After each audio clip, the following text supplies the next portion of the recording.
अरे सगळ्यांनी ऐका रे, आपली आता शाळा पण संपली. उद्या आपण फिश करूया का? बरं मग आपण फोडणीचा भात बनवायचा का? प्रत्येकाने घरातून 1 चमचा तेल, 1 चमचा लाल चटणी, 1 वाटी तांदूळ, थोडासा लसूण, एक बटाटा, कांदा आणायचा. मोठा बगुला कोण आणणार? मी आणते, माझ्या घरी आहे. पण हा फोडणीचा भात बनवणार कोण? आपल्याला तर येत नाही रे. मी बनवेन, मला येतं. माझी आई रानात गेली की घरी मीच जेवण बनवते. अजून काय छोटं मोठं लागलं तर उद्या बघूया. ठीक आहे.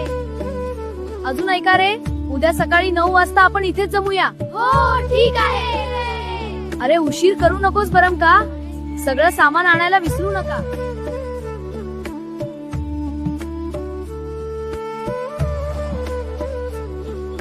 दिवस संपत आला आणि सगळे आपल्या घराकडे निघाले. मनात मात्र उद्याच्या फिस्टची गोड उत्सुकता होती. आई, उद्या आम्ही सगळे मिळून फिस्ट करणार आहोत. मी तांदूळ, थोडं तेल, बटाटा, कांदा, लसूण आणायचं ठरवलंय.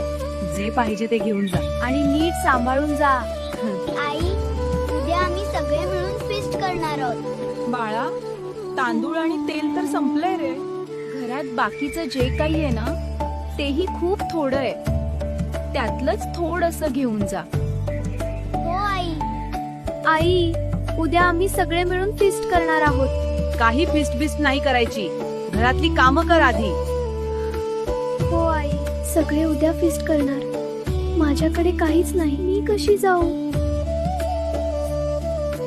कधी कधी परिस्थिती आपल्याला थांबवते.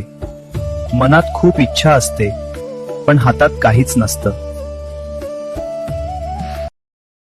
Download ShareChat.